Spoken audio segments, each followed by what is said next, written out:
kita di sini itu mau chilling sambil piknik kecil-kecilan.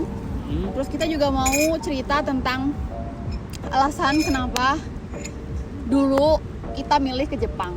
Banyak yang nanya gitu kayak, kenapa sih kamu pilih Jepang gitu? Emang di Jepang itu kayak gimana sih gitu? Terus ada juga dari kalian yang nanya, kok bisa sih ke Jepang gitu? Kok bisa sih kayak kerja di Jepang?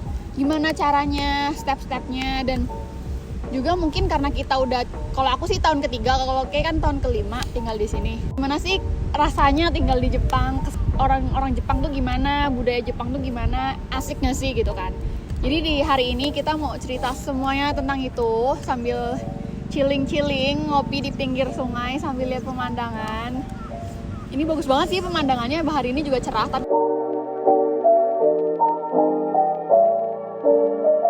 Jadi yang pertama kita itu bakal bahas tentang, kita nyontek ya karena ini banyak banget sih. Kenapa tinggal di Jepang? Aku itu dulu pertama kali ke Jepang itu tahun 2017. Itu ngikut sekolah bahasa.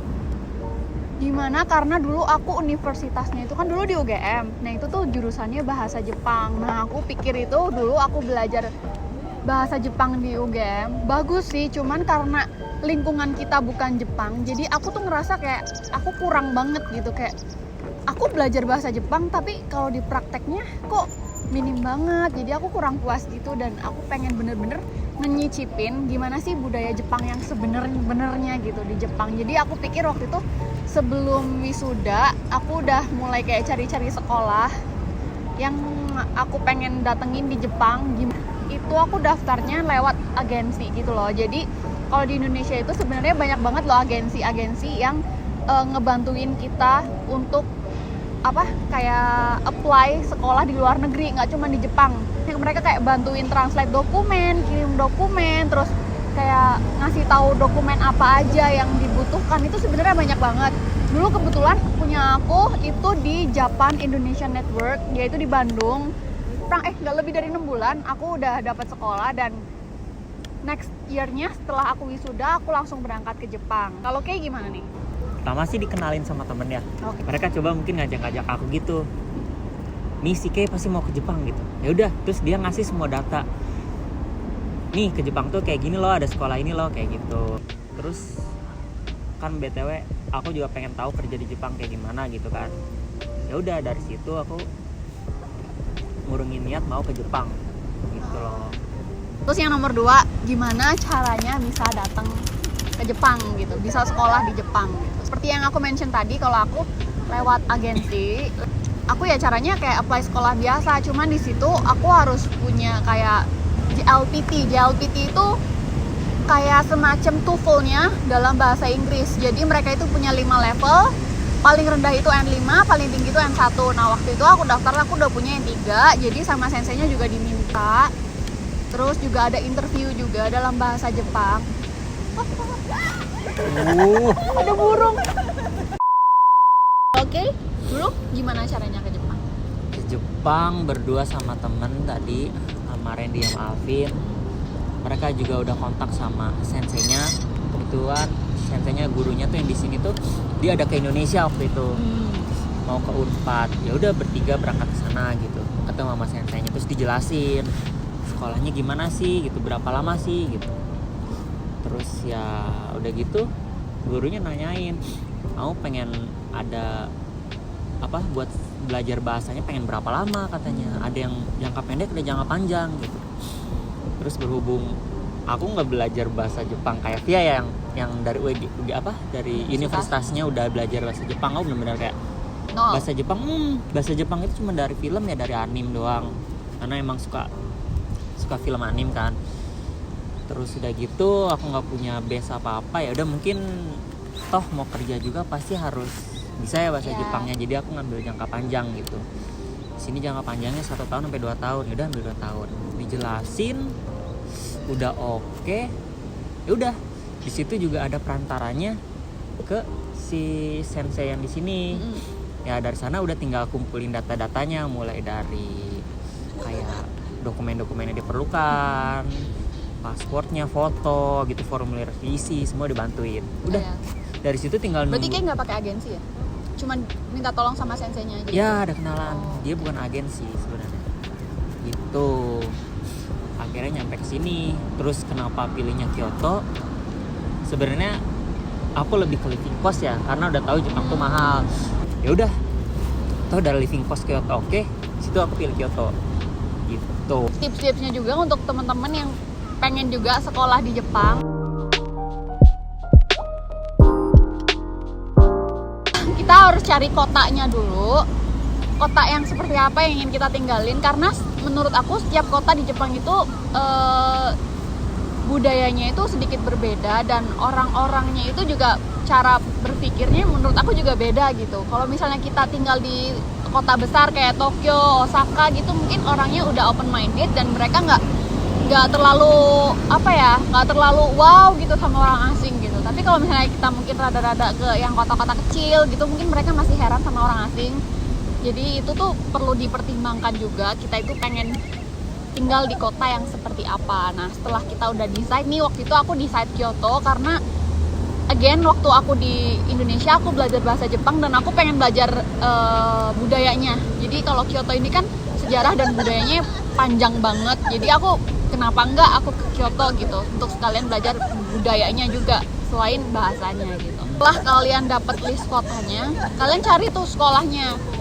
Waktu itu kan aku nyari sekolah bahasa kan. Jadi sekolah bahasa itu menurut aku kayak batu loncatan banget sih. Kalau misalnya kalian tiba-tiba gue pengen kerja di Jepang deh gitu. Menurut aku kalian harus ambil sekolah bahasa dulu sih. Menurut aku ya, karena kayak gimana ya? Even nggak yang nyari kerja, even yang pengen sekolah untuk misalnya S1, lulus SMA, pengen pindah ke Jepang gitu. Mungkin kalian bisa ambil gap year 1 tahun untuk ikutin sekolah bahasa dulu. Baru kalian bisa daftar universitas dari Jepangnya langsung gitu, dan dibantu sama sensei-senseinya yang ada di Nihongo Gakko tadi, sekolah bahasa Jepang tadi. Dulu aku sekolah di Kyoto Minsai. Dan yang kenapa aku pilih Kyoto Minsai itu karena di Kyoto Minsai itu aku lihat mereka itu punya banyak banget pembelajarannya itu nggak cuma bahasa tapi budaya. Mereka punya kayak sencha, punya shodo, ikebana, macam-macam banget kayak budaya Jepang. Dan kita juga bisa pakai yukata.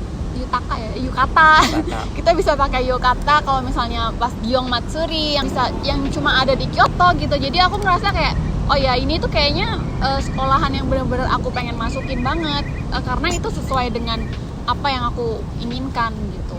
Yang ketiga yang perlu kita pikirin lagi itu adalah living cost. Setiap kota itu beda-beda.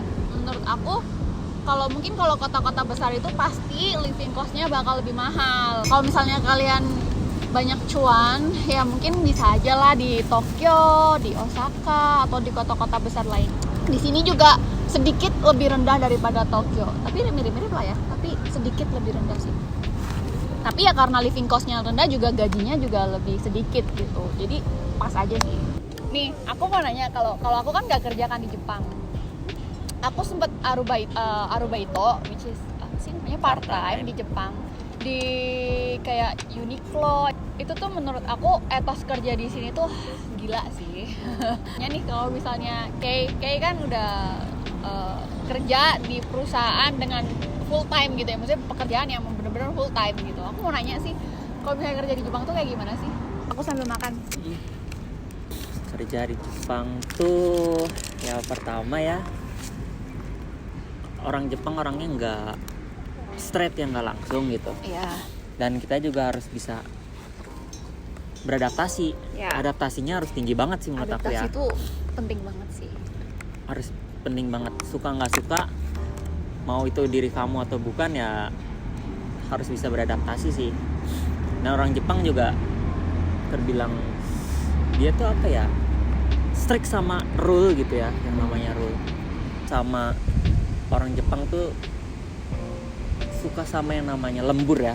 Oh iya. Lembur sebenarnya. Cuman di perusahaan aku sih untungnya yang namanya lembur di bagian divisi aku nggak terlalu ada gitu. Kalau ada pun mungkin hanya setengah jam aja.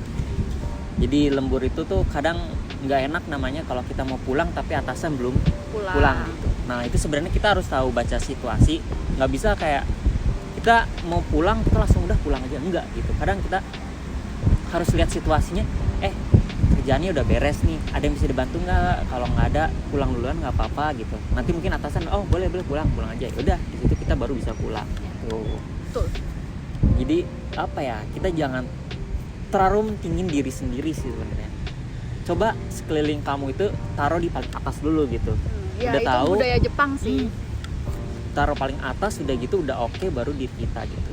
Aku ya, menurut aku pribadi, kalau misalnya kalian mau di Jepang kalian juga harus punya skill lainnya selain bahasa Jepang menurut aku. Jadi kalau di sini, tapi sebenarnya orang asing itu kayak di nomor 2 kan setelah orang Jepang menurut aku ya. Jadi kalau misalnya kita sebagai orang asing, kita itu at least harus punya satu skill yang nggak semua orang Jepang punya gitu. Contohnya bisa kita fluent bahasa Inggris, atau skill-skill di IT, atau skill desain, seperti itu bakal bikin nilai plus banget sih buat kita sebagai orang asing ya. Karena kalau kita cuman bisa bahasa Jepang, orang Jepang juga bisa bahasa Jepang gitu kan. Dan mereka jauh lebih fluent daripada kita yang orang asing pastinya dong gitu kan. Jadi, menurut aku jauh lebih baik kalau misalnya kita punya skill lain daripada bahasa Jepang. Gitu. Dan kalau mau kerja di Jepang itu minimal banget ya. Seringnya sih mintanya N1, tapi kadang-kadang ada perusahaan yang ya udahlah N2 nggak apa-apa gitu. Yang penting kemampuan kita untuk speakingnya itu juga bagus gitu, dan understandingnya sih, nggak cuma speaking doang. Gitu.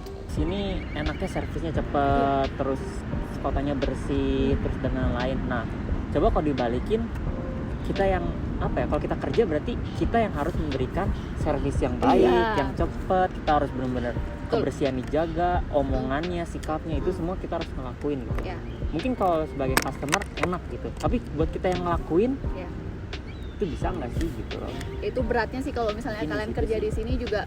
Standarnya harus standar Jepang. Kalau waktu itu aku kan pernah part time juga di restoran ya. Jadi ya aku ngasih servisnya ke pelanggan juga harus sesuai standarnya Jepang, karena yang punya toko kan orang Jepang. Jadi ya kayak gitu, kita harus kerja cepat, kita harus sama tamu itu harus selamat datang, mau makan apa, maaf udah nunggu lama, gitu-gitu tuh kita harus kayak gitu, kasih servisnya tuh yang terbaik gitu sih. Dulu ya gitu dah, paling itu aja sih kalau buat kerja di Jepang. Topik selanjutnya kayak pengalaman dan kesan yang didapat selama kamu 5 tahun tinggal di Jepang dan aku 3 tahun tinggal di Jepang. Mungkin buat kalian yang liburan tuh bener-bener enak banget sih di Jepang ya. Tapi kalian bisa ngebedain tinggal di Jepang sama liburan di Jepang itu beda banget ya emang. Kalau tinggal di Jepang itu kadang kita masuk ke komunitas orang Jepang tuh jadi ya budaya mereka, mau nggak mau kita harus ikutin gitu, suka nggak suka kita nggak bisa bawa budaya kita ke sini gitu, itu nggak bisa. Kita harus ngerubah diri kita ke budayanya mereka, gimana cara mereka berkomunikasi, gimana cara mereka yang manner gitu kan. Itu yang paling yang ngebuat mungkin tekanan. Kalau dari aku sih, kita bicara minusnya dulu ya. Jadi selama aku tinggal di sini, bersosialisasi dengan orang Jepang, bekerja dengan orang-orang Jepang, menurut aku itu kita itu harus mentalnya tuh harus kuat. Nggak cuma yang tinggal di Jepang aja sih, semuanya menurut aku kita gitu yang mau tinggal di negara manapun pasti bakal mengalami hal yang sama gitu ya, karena dimanapun itu karena ini pertama, ini tuh bukan negara kita kan, jadi tuh kayak ngerasa tuh kayak aku nomor 2 di sini gitu. Aku tuh outsider. Iya, aku tuh outsider gitu. Oh ya, di Jepang tuh juga ada budaya tuh namanya uchi dan soto. Jadi uchi itu orang dalam, soto itu orang luar, which is artinya orang dalam itu adalah orang Jepang itu sendiri, dan soto itu ya orang selain orang Jepang yang tinggal di Jepang. Mereka ini orangnya, kalau yang aku temuin sih ya, aku tahu ini nggak semuanya, tapi yang aku temuin at least orangnya itu susah banget berdeket gitu. Jadi mereka itu selalu ada barrier. Even aku berteman nih misalnya, tapi dia tuh ada barriernya gitu loh. Jadi kita nggak kayak di Indonesia bisa ngapain lu kemarin gini-gini ya lu ya, kayak gitu-gitu tuh nggak bisa gitu. Jadi menurut aku kurang asik. Orangnya tuh kurang asik dan nggak bisa diajak curhat juga gitu. Jadi tuh aku kadang kalau misalnya nggak punya temen selain orang Jepang ya, kadang merasa kayak aduh aku tuh sendirian di sini, aku tuh lonely gitu loh. Aku tuh nggak punya siapa-siapa gitu. Kalau misalnya ada apa-apa aku nggak bisa cerita. Kalau misalnya pengen sesuatu juga aku nggak bisa ngerepotin dia gitu. Misalnya aku sakit, aku minta dianterin ke dokter juga nggak bisa gitu. Karena again mereka tuh hidupnya terlalu tertutup gitu ya menurut aku gitu. Jadi ya susah untuk get along bareng gitu, untuk akrab deket tuh susah banget. Setahun pertama tinggal di Jepang mungkin kita lagi di fase honeymoon gitu ya, lagi ih seru banget Jepang ya, explore gini-gini gitu kan, cantik gitu. Tapi nanti the next year-nya tuh pasti kita ngerasa kayak gimana ya, lagi di fase yang lagi kok ternyata gini ya, kok ternyata gitu ya. Nah buat kalian yang mau tinggal di sini, mau tinggal dimanapun sih selain di Jepang juga bisa, aku sih pesannya ya udah kita terima aja gitu. Maksudnya ya ini budaya mereka, kita itu minoritas gitu kan. Kalau misalnya kita step in di rumah mereka ya mau nggak mau kita harus ngikutin tata keramanya mereka, kita harus ngikutin mannernya mereka, dan kita harus ngikutin budaya-budaya mereka gitu. Jadi menurut aku nggak usah diambil pusing gitu loh. Dulu jujur aku pas 2 tahun di sini aku ngerasa kayak kok gini banget ya, udah aku mau pulang aja. Tapi lama-lama pas setelah aku pikir-pikir lagi gitu kayak ya udah sih ini mereka ya memang seperti ini gitu, dan kita itu ibaratnya orang asing, minoritas yang datang gitu. Ya udah kita terima aja nggak apa-apa, dan gak usah diambil pusing gitu, nggak usah merasa kayak menyedihkan gitu loh. Kayak ya udah santai aja, kalau bisa kita jadi kayak mereka aja, ngikutin gitu, kita cuek aja sama mereka gitu kan. Kalau mereka cuek sama kita juga bisa cuek dong sama mereka. Aku sih mikirnya gitu aja. Jadi kalau misalnya kalian udah ngelewatin tahap honeymoon, terus ngelewatin tahap yang kurang menyenangkan tadi, terus mungkin kalian udah bisa melalui tahap yang ya udahlah ya udahin aja gitu. Itu tuh menurut aku kalian bakal punya rasa settle, dan kalian bakal ngerasa ngelihat hal-hal positif yang lainnya yang ada di sini gitu.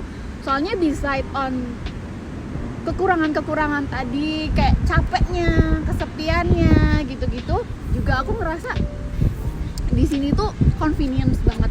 Ini nilai plusnya ya, di sini tuh convenience banget. Kayak kamu pengen apa itu ada gitu. Sebagai contohnya kayak vending machine deh, itu tuh banyak banget gitu kan. Terus di mana-mana bersih, di mana-mana orangnya itu juga gak mau ngerepotin orang lain gitu.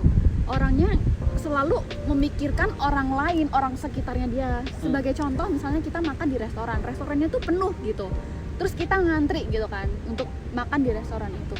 Orang yang makan di restoran itu mereka tuh bakal makan dengan cepat gitu loh. Jadi mereka nggak mau orang-orang yang lagi ngantri itu nungguin dia makan lama-lama ngobrol gitu tuh enggak. Jadi ya menurut aku ini nilai plusnya banget sih, yang aku ngerasa ini tuh gitu nyamannya kah tinggal di sini. Orang-orangnya juga mindful gitu loh, mikirin orang lain, nggak egois gitu. Kalau makan juga mejanya dibersihin gitu-gitu. Jadi pengguna selanjutnya juga enak, dan orang restorannya juga ngebersihinnya enak gitu. Nggak ngerasa kayak kan gue udah bayar gitu tuh, nggak. Kalau di sini tuh bener-bener nggak ada. Jadi tuh enak aja gitu ya. Kalau yang aku lihat sih mereka tuh kayak orangnya mikirin orang lain, nggak mau ngerepotin orang lain. Ya udah kita juga harus bisa kayak gitu. Kita harus adjust, yang kayak bilang tadi adaptasi, kita juga harus adaptasi untuk yang seperti itu. Jadi hidup kita juga harmonis ya. Kita nggak dilihat sebagai orang asing yang lu orang asing kok gitu banget sih gitu. Soalnya kadang orang Jepang tuh kadang emang suka gitu kan. Tadi yang aku bilang uchi soto kan, orang luar nih kayak gini, nggak kayak orang kita gitu. Mereka biasanya kayak gitu. Jadi untuk hidup secara harmonis gitu-gitu ya, kita mau nggak mau kayak mereka aja. Udah kita mikirin orang lain, tapi kita nggak usah terlalu ikut campur ke kehidupan pribadinya orang tersebut gitu. Kita berpakaian yang kita pengen, tapi menurut orang lain tuh nggak normal gitu. Ya udah orang Jepang juga nggak akan peduli gitu. Pakai aja, itu pakaian kamu suka, kamu nyaman, pakai aja. Dan that's the plus point ya menurut aku, bagi aku yang tinggal di sini. Jadi nyaman gitu, kita bisa berekspresi gitu. Aku tuh ngerasa hidup aku tuh lebih berekspresif di sini ketimbang di Indonesia. Itu sih yang aku suka gitu. Jadi lagi semua negara itu ada plus minusnya ya. Apa nggak bisa bahasa Jepang, tapi di Jepang kalian sekolah dulu bahasa Jepang gitu. Jadi menurut aku kalau misalnya kalian nggak punya basic bahasa Jepang, terus kalian pengen kerja di Jepang, batu loncatannya tuh ada di sekolah bahasa sih menurut aku. Iya. Atau kalian pengen kuliah di Jepang tapi nggak tahu caranya gitu. kalian ambil gap year nih setelah lulus SMA gitu kan, ambil gap year untuk sekolah bahasa dulu di sini 1 tahun, dan selama 1 tahun ini kalian ngambil ikut ujian JLPT, EJU gitu. EJU tuh kayak apa ya, kayak standar kelulusan SMA di Jepang untuk daftar ke universitas. Dan mungkin kalau universitasnya kalau di Jepang tuh ada 2 kayak program gitu, ada yang bisa program bahasa Inggris, ada yang program general atau bahasa Jepang. Kalian bisa pilih salah satu. Tapi sengambil-ngambilnya kalian program bahasa Inggris, menurut aku bahasa Jepang itu penting banget kalau misalnya kalian mau tinggal di Jepang. Jadi mau nggak mau kalian harus sekolah dulu gitu. Jadi kamu 1 tahun di Jepang yang kata Via itu kamu cobain ngelakuin apa ya, kegiatan-kegiatan gitu. Kalau liburan kan cuma 2 minggu tuh. Nah ini kalau misalnya kita sekolah kan bisa 1 tahun, coba rasain setahun di Jepang itu seperti apa. Di situ juga kalian bisa milih, oh aku suka di sini, aku mau coba kerja ini, atau enggak, oh aku udah cukup, bisa gitu. Nggak bisa dibayangin dari Indo sih, emang kayaknya di Jepang enak ya, kayaknya kalau gua ke Jepang kayaknya gimana sih caranya, susah banget ya, stepnya paling gampang ya itu sih menurut aku sekolah bahasa di Jepang. Sekolah bahasa gitu, karena dengan kalian mencicipi tinggal lebih lama daripada liburan di sini, kalian bakal ngalamin pahit-pahitnya juga, dan kalian mungkin itu bisa jadi bahan pikiran kalian juga. Oh kayaknya enak nih buat kalau misalnya gue settle di Jepang gitu, kerja di Jepang gitu untuk waktu yang lama. Nah kalian selama tinggal setahun kalian kayaknya nih gue kurang cocok di sini, ya bisa aja. Dan semuanya itu nggak akan sia-sia kok. Kalau misalnya kalian balik ke Indo, kalian udah punya skill bahasa Jepang selama 1 tahun gitu, menurut aku itu nggak akan sia-sia, itu menambah skill kalian banget gitu. Kalau misalnya mau kerja di Indo ya jadinya. Itu jangan takut aja, cobain aja. Kalau dulu aku tuh bener-bener ke Jepang itu nggak punya kenalan. Kalau kayak kan ada kenalan, kalau aku tuh nggak ada kenalan siapa-siapa. Di sini itu banyak banget nanti temen-temen dari Indonesia juga. Kalian jangan takut kesepian gitu.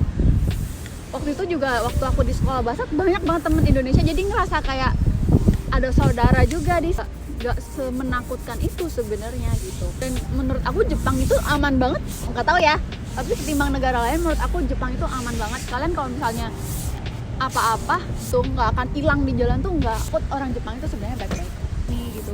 BTW dingin banget, aku mau pakai.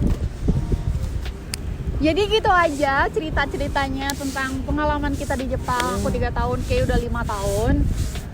Semoga video ini juga bisa bermanfaat buat kalian dan informatif gitu. Kalau misalnya kalian ada pertanyaan atau kalian masih nggak ngerti nih, kalian boleh banget loh kontak aku sebenarnya, beneran serius. Nanti aku komen, jangan lupa komen juga ya. Atau mungkin kalian juga bisa hit Instagram aku bakal taruh link di bawah. Dan untuk piknik setnya ini tuh kita dari cafe namanya Wife and Husband. Dia tuh konsepnya lucu banget ya. Di Instagram juga kalian bisa cari. Udah checklist biru juga, udah disewain kursi, kita udah disewain meja, basketnya, sama ada kopinya juga. Terus kita dikasih sweets juga, dan kita bisa duduk-duduk di sini di pinggir sungai. Orangnya juga jarang, jadi kita bisa lepas masker. Oke, gitu aja video kali ini. Semoga bermanfaat dan semoga kalian suka. Sampai di sini. Sampai ketemu di minggu depan. Bye bye. Bye bye. Udah ya.